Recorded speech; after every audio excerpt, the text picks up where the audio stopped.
Hola mes lovers, hola hola, comment allez-vous? Moi, c'est Delphine de Delefanga TV. Si vous me connaissez pas, bienvenue à vous. Je suis contente de vous retrouver encore sur cette nouvelle vidéo. Je parle souvent du développement personnel. Je suis dans ce qui concerne les couples, la vie amoureuse, la vie de famille, en ce qui concerne les mères célibataires, et je parle aussi dans ce qui concerne les enfants. Et si c'est vraiment des sujets, des thèmes qui vous intéressent, n'hésitez pas à vous abonner en appuyant juste sur s'abonner et activez la cloche de notification pour recevoir mes vidéos quand je vais les poster. J'espère que vous allez bien. Kamislamida, tous mes abonnés, hein, Kamislamida. Merci beaucoup pour vos likes et pour vos soutiens. Merci beaucoup pour les partages, pour ceux qui les font. Je suis très ravie pour cette nouvelle vidéo. De quoi allons-nous parler, mes lovers? Aujourd'hui, nous allons parler d'un sujet qui est un peu en vogue en ce moment. Je vais parler aujourd'hui de tout ce qui concerne l'amour de l'argent. L'amour de l'argent et les pièges qui vont avec, d'accord? L'amour de l'argent, le piège, d'accord? Beaucoup de femmes se sont fait piéger à Dubaï. Beaucoup de femmes se prostituent à Dubaï pour de l'argent, pour les biens matériels, elles vendent leur corps pour l'argent, pour les sacs de marque, pour les vêtements de marque. Et ces femmes-là se retrouvent aujourd'hui, ce que moi j'appelle humiliées. Hein, la valeur d'une femme n'est plus là, elle se retrouve comme des choses. Ces hommes-là les traitent comme des moins que rien, c'est-à-dire que l'humiliation va avec tout ce que cette femme-là font à Dubaï. C'est déplorable. Et ces jeunes femmes aussi, d'autres qui sont innocentes, qui se font fait piéger par des tierces personnes, des amis, de l'entourage, des cousines, des copines. C'est pour ça, dans ma précédente vidéo, j'ai parlé de qui est dans ton entourage, mes lovers. Qui est dans ton entourage? Qui est-ce que tu as autorisé, t'as ouvert la porte de ta maison? Qui est-ce que tu as ouvert la porte de ton cœur? La vie, mes lovers, la vie est devenue aujourd'hui compliquée.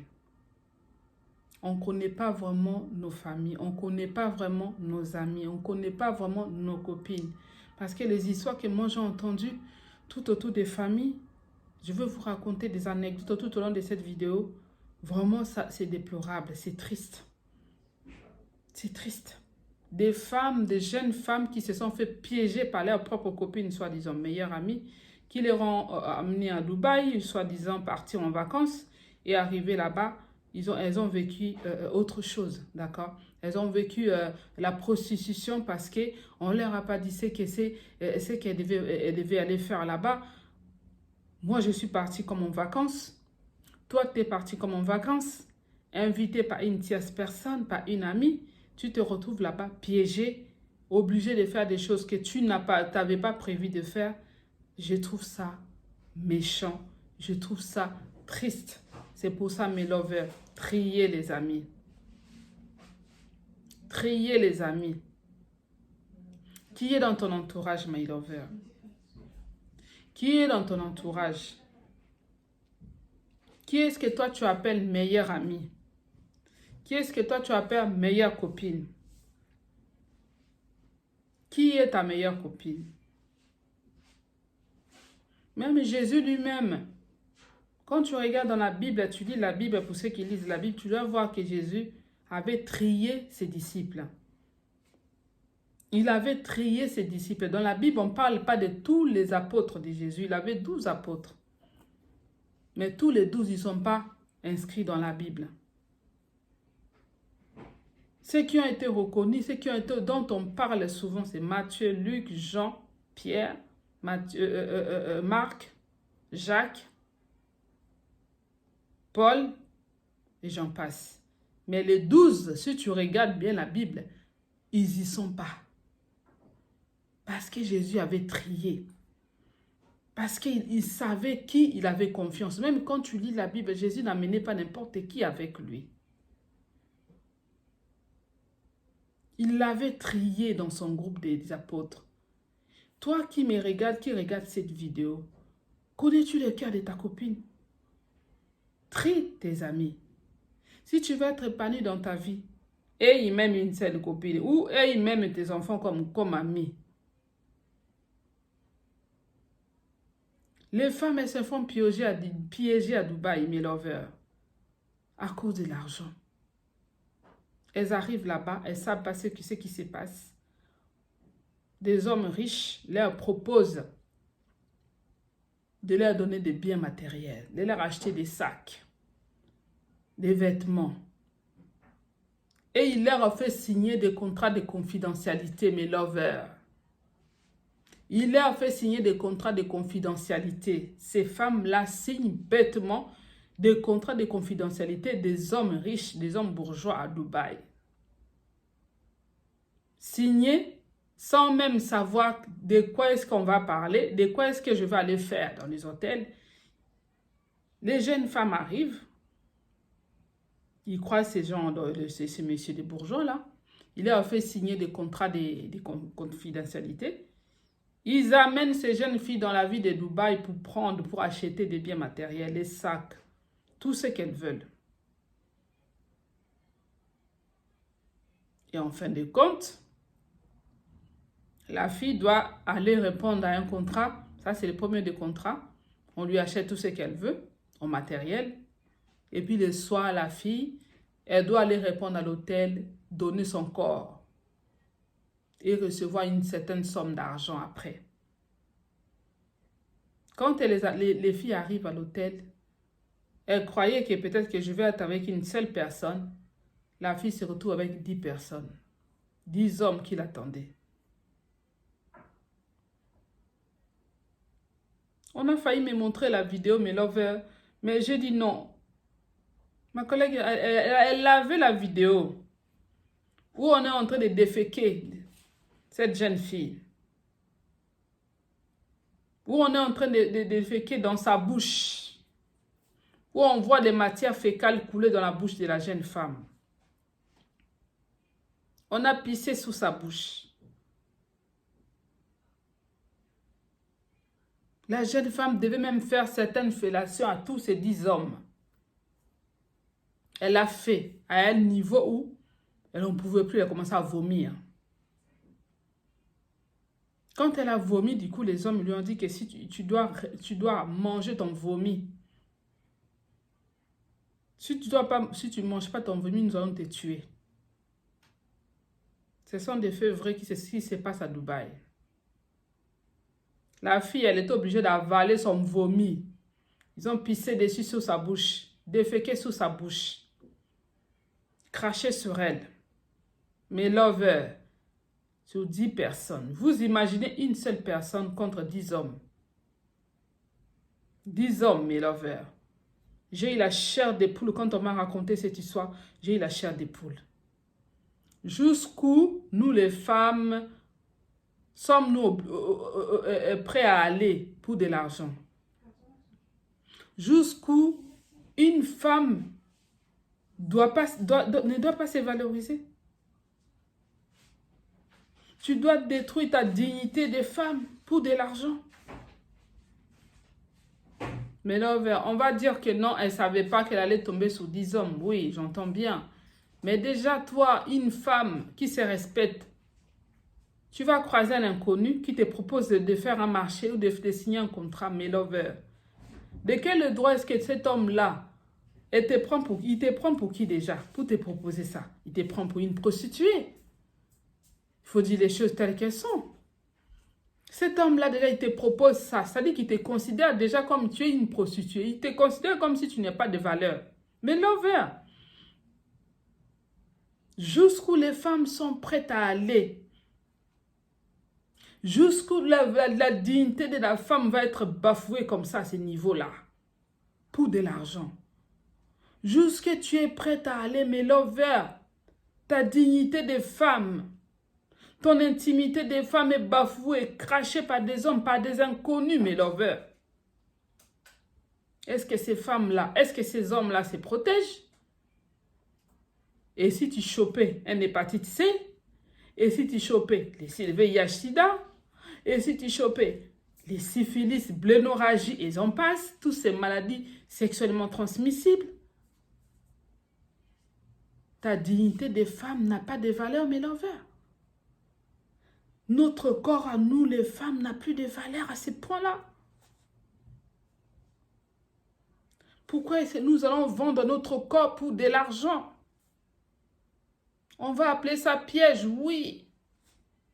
Oui, c'est un piège, mais de quel droit tu vas signer un contrat de confidentialité avec un homme, même s'il a l'argent que tu ne connais pas? Tu ne sais pas donc quel est ce contrat, qu'est-ce qui stipule dans ce contrat-là. Tu ne sais pas ce que ce contrat-là raconte. Tu ne sais pas ce qui t'attend. Et pourquoi tu ferais ça? C'est pour ça que j'encourage les femmes aujourd'hui à avoir une activité rémunérée. C'est pour ça que j'encourage les femmes aujourd'hui. Les femmes doivent se battre pour gagner correctement leur vie. Les femmes doivent se battre pour avoir une vie décente. Les femmes doivent se battre, faire des business qui sont corrects et respectables. Pour avoir son propre revenu. Pour ne compter que sur soi-même. Même ton mari, tu ne dois pas compter sur les richesses de ton mari. En tant qu'une femme indépendante, en tant qu'une femme de valeur, tu dois avoir tes propres revenus. Tu dois avoir une entrée d'argent. Tu dois être une battante. Une femme de valeur qui connaît sa valeur, c'est une femme qui se bat. Une femme indépendante, c'est une femme qui se bat au jour le jour, qui connaît la valeur de son corps, qui connaît la valeur de sa vie. Une femme de valeur ne va pas vendre son corps pour de l'argent. Une femme de valeur doit se battre pour sa vie. Une femme de valeur doit se battre pour avoir son propre revenu. Ne doit pas vendre son corps pour de l'argent. Cette femme-là, elle est sortie de cette maison clos, détruite par ces 10 hommes.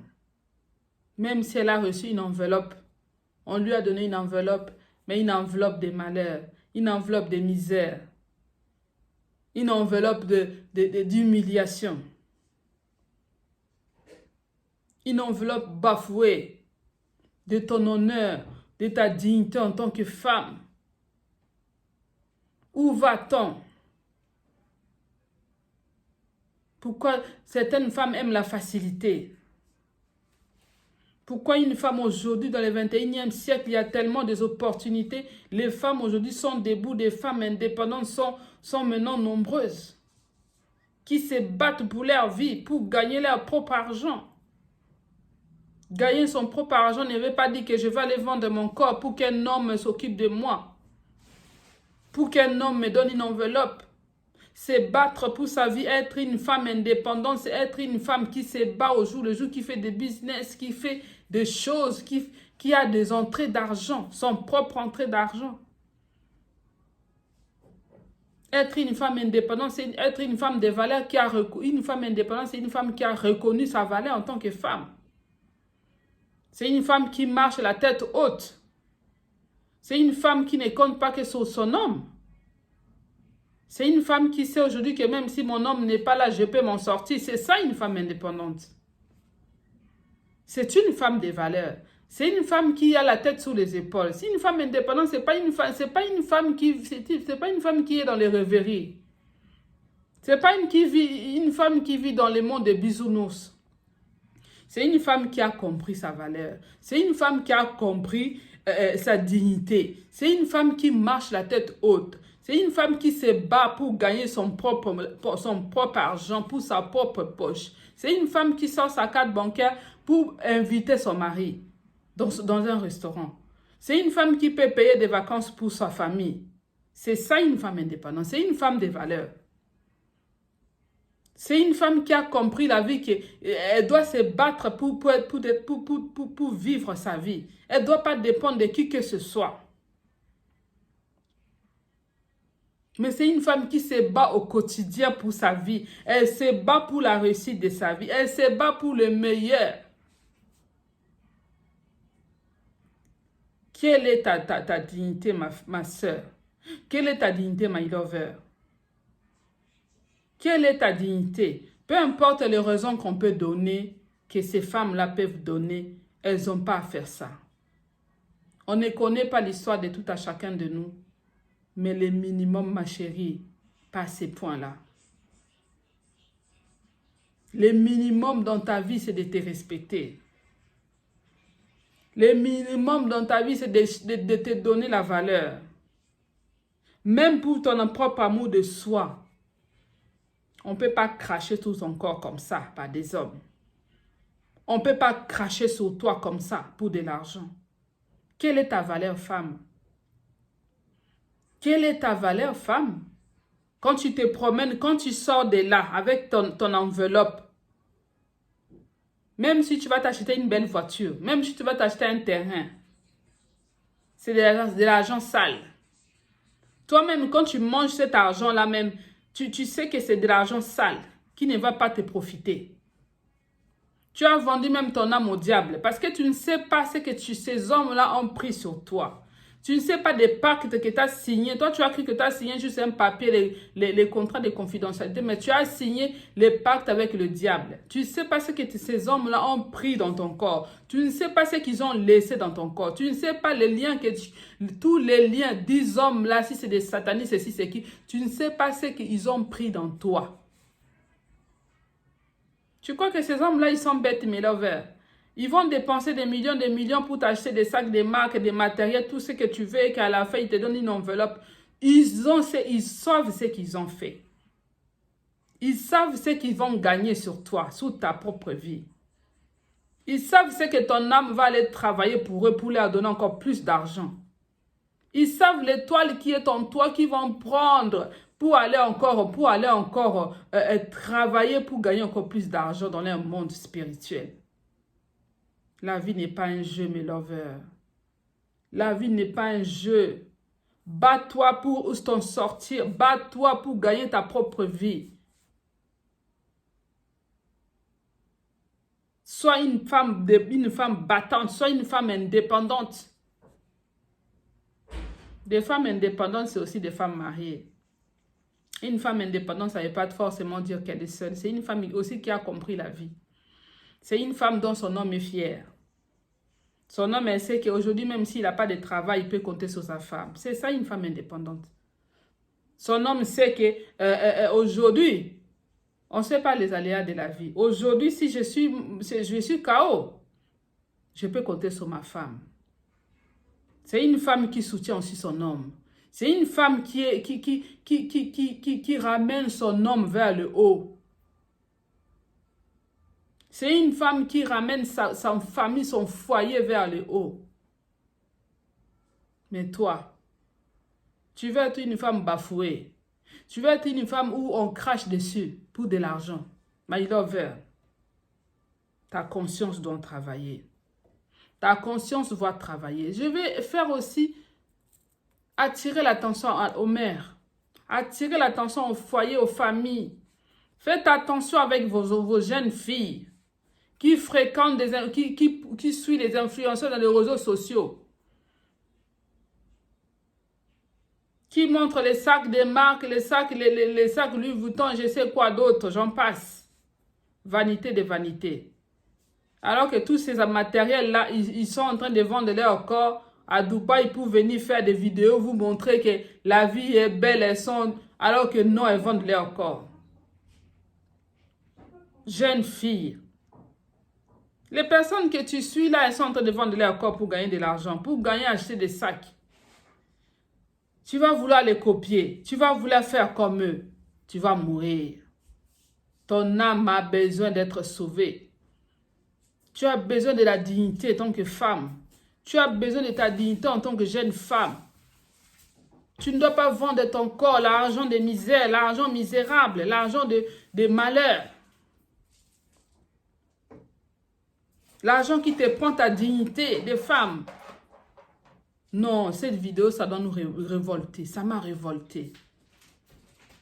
C'est pour ça, moi, j'encourage les femmes à travailler. C'est pour ça, moi, j'encourage les femmes à être indépendantes financièrement. C'est pour ça, moi, j'encourage les femmes, même tu es dans le foyer, même tu es dans le mariage, tu dois faire quelque chose. Tu dois avoir une entrée d'argent propre à toi. Parce que dans les tentations qui nous arrivent dans la vie de tous les jours, c'est des femmes qui sont dans les rêveries. C'est des femmes qui rêvent la vie belle, la belle vie, qui rêvent les belles voitures, des sacs, des marques et qu'on sort, sans pour autant faire un effort, travailler. C'est ce genre de femmes-là qui ce genre de messieurs les ont. Parce qu'une femme qui est battante, une femme qui sait chercher de l'argent, va quand même avoir un certain discernement pour comprendre. On me fait signer un contrat de confidentialité, ça veut dire quoi? Je vais aller vers l'inconnu.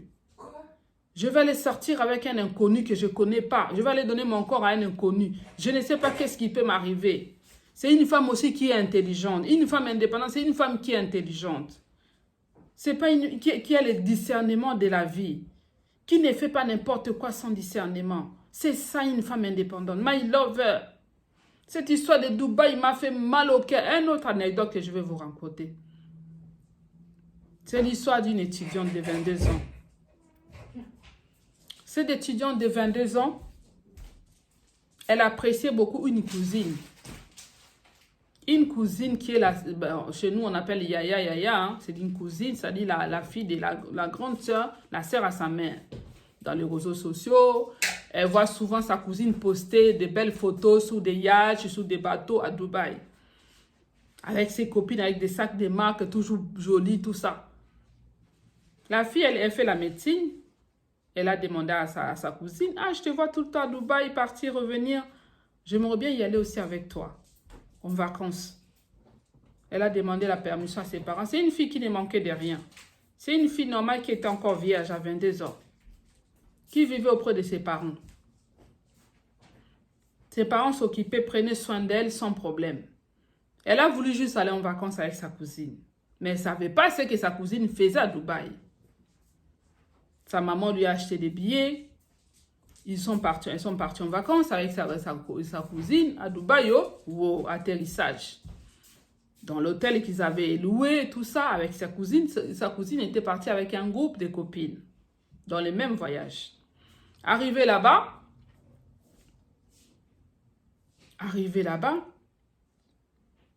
la fille, bon, ils étaient dans l'hôtel, la jeune fille étudiante, elle voyait sa cousine sortir tous les jours, tous les soirs avec ses...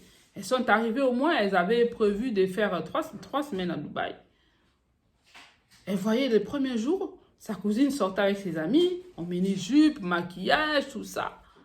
Elle ne comprenait pas. Elle est restée du coup toute seule, elle sortait un peu visiter les quartiers, mais elle ne faisait pas vraiment grand-chose parce qu'elle ne connaît pas les quartiers, elle ne connaît pas l'endroit. C'était sa cousine elle s'est fiée sur sa cousine. Qu'est-ce qui s'est passé? Elle a dit à sa cousine, ben, est-ce que tu peux m'emmener où vous allez souvent? Parce que là, je reste toute seule à la maison. J'aimerais bien aussi aller découvrir un peu dehors, aller avec vous. La cousine a dit, ok, il n'y a pas de souci. Elle lui a donné des habits, des vêtements non décentes, hein, où on voit tous les jambes, des mini et tout ça, elle s'habillait. Voilà, elle a décoré comme elle s'habille avec ses copines. Elle s'est dit, bon, je me suis habillée comme ça parce que peut-être on va aller en boîte de nuit, sortir, danser. C'était déjà une adulte de 22 ans, hein, mais qui n'avait pas encore connu d'homme vierge. Elle est partie avec sa cousine. Elles arrivent dans un endroit, c'était donc c'était une maison, allez-y comprendre. Hein. Une maison, voilà. Une maison où il y avait, voilà, les hommes et les femmes entraient, sortaient. Ils arrivent dans un salon, ils sont installés. Il y avait de la boisson, des choses à manger, à grignoter, tout ça. Des apéritifs et tout ça. La jeune fille, elle était contente de tout. À un moment donné, elle commence à voir les copines de sa cousine commencent à aller avec des hommes. Les hommes sortaient dans des chambres et récupéraient des femmes dans les salons en question. La fille, elle s'est retrouvée toute seule à un moment donné. Tout le monde était parti parce que c'était une maison, hein, de prostitution. Elle s'est retrouvée seule au salon et un monsieur est venu la chercher. Ah, ben viens mademoiselle, on va juste discuter avec toi. La fille, elle s'est dit, ok, ben j'étais toute seule de toutes les façons. C'est pour discuter. La fille, naïve qu'elle était, elle est partie avec cet homme-là dans la chambre, dans une suite. L'homme lui a demandé de se déshabiller, selon des témoignages de la jeune fille. L'homme commence à lui faire des attouchements et tout ça. La fille lui dit, non, non, moi je suis venue juste discuter avec vous. Du coup, l'homme lui a dit, qu'est-ce que tu croyais? Tu es venu ici dans cette maison-là pour discuter. L'homme commence à frapper la fille, et commence à lui imposer de lui faire, demander à la fille de faire des fellations, toutes ces choses-là. Et j'en passe. La fille commence à crier de toutes ses forces. Plus de 20 minutes, la fille commence à crier. Tellement que les cris étaient forts, sa cousine qui était dans la maison, donc elle a entendu les cris, elle s'est dit que ça doit être sa cousine.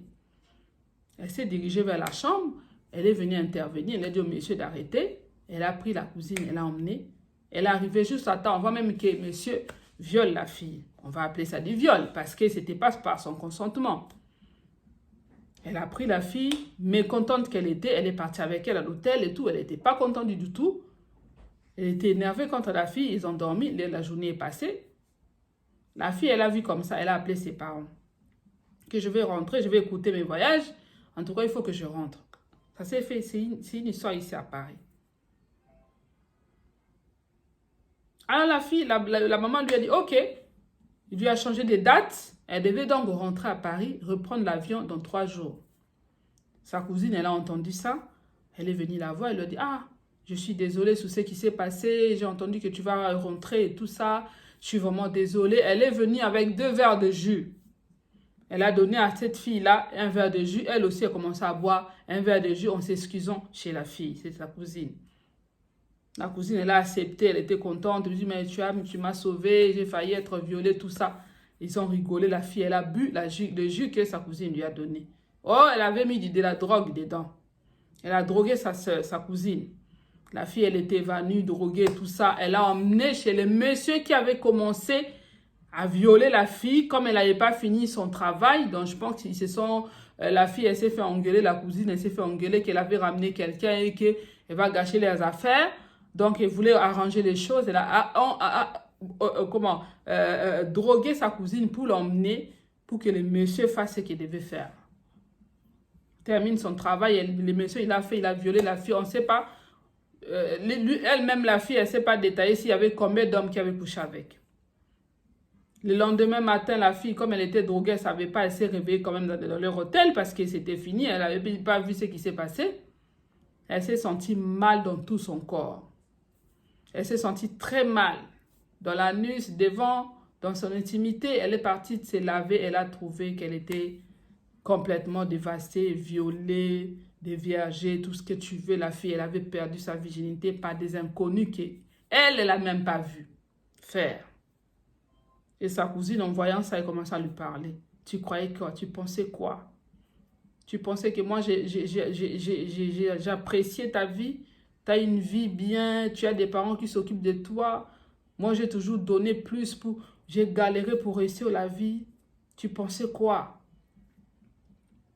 Tu m'enviais, tu croyais quoi? Elle lui a pris la somme d'argent que le monsieur avait donné pour cette fille-là. Elle lui a jeté sous la figure. Regarde l'argent que tu as gagné sur le travail que tu as fait. Prends cet argent. La fille, elle a dit non, je ne prends pas cet argent. Elle était abattue. Elle commence à pleurer. Elle, la cousine et ses copines commencent à se moquer d'elle. Une histoire vraie. La fille, elle a pleuré de toutes ses larmes. Elle a attendu comme elle devait voyager dans 2 jours. Elle a pris son vol. Elle est rentrée. Elle est rentrée. Elle est partie porter plainte avec ses parents. Porter plainte contre sa cousine. Mais sa cousine, elle s'est volatilisée. On ne sait pas où elle est. Elle est toujours en recherche. Mais l'envers. Cette fille de 22 ans, une étudiante qui a perdu sa virginité, qui par des inconnus violés, ils sont partis à l'hôpital l'examiner. Elle n'avait rien. Dieu merci, elle n'avait pas contracté un virus quelconque, sida ou quoi que ce soit. On lui a donné des comprimés contre le VIH au cas où il y aurait contact et tout ça. On lui a fait des examens, des échographies, tout ça. La fille, elle a sa vie. Comme c'était une innocente, Dieu a sauvé sa vie. Elle était saine et sauve. Mais la cousine s'est volatilisée. Parce qu'elle a déjà sa vie à Dubaï. Tu crois qu'elle va revenir ici après ce qu'elle a fait? Mais lover, une innocente comme ça va perdre sa vie. Elle est traumatisée toute sa vie, cette fille. Traumatisée. Il faut qu'elle fasse un suivi par des psychologues. Il faut que vraiment qu'on l'aide pour qu'un jour, cette fille puisse prendre confiance en elle. Perdre sa virginité par des inconnus que tu ne connais pas, mes lovers. Des inconnus que tu ne connais pas, mes lovers. Ça fait mal au cœur. Ça fait mal au cœur. Ça fait mal au cœur. Voilà l'histoire. L'histoire de cette fille est très triste parce qu'elle était naïve, elle ne savait pas. C'est pour ça que j'interpelle les parents. Ne laissez pas vos enfants avec qui que ce soit. Où vous n'avez pas confiance, ne les laissez pas. Vos jeunes filles sont précieuses. Protégez-le. Conseillez-le de se méfier de qui que ce soit. Amis, allez là-bas, allez faire ceci, allez faire cela. Moi, je connais ceci, on va faire ça pour gagner temps, pour gagner temps. Apprenez à nos enfants à travailler un jour pour gagner leur propre argent. Parle de l'argent facile. Les femmes, réveillez-vous, faites des business, travaillez. Allez travailler, réveillez-vous le matin, allez bosser pour gagner votre propre argent. Respectez-vous, respectez ta dignité. On ne doit pas t'acheter, tu n'es pas une marchandise. C'est de ça qu'il s'agit, mes lovers. C'est une interpellation pour nous tous, pour nos enfants, pour nos familles, pour nos cousines, pour nos nièces. Éveillez leur conscience sur ce qui se passe actuellement. Voilà, mes lovers. Si tu sais que tu es une femme de valeur, tu dois travailler. Tu dois avoir ton propre entrée d'argent. Ne compte pas sur quelqu'un. Ça t'évitera d'envier. Ça te donnera une confiance en toi. Ça te donnera la force de te dire qu'avec ce que je peux m'acheter ce que j'ai envie. Oui, mes lovers. Et même ton mari sera fier de toi. Si cette histoire t'a interpellé, laisse-moi un commentaire, likez, partage avec des proches. Ça peut interpeller quelqu'un d'autre aussi. Moi, donc, je vous dis donc à très bientôt. Kamis Lamida pour de nouvelles vidéos. Merci beaucoup à vous. Vamos. Ciao, ciao. With you, I can't be sad with you. Just take my hand and fly up through the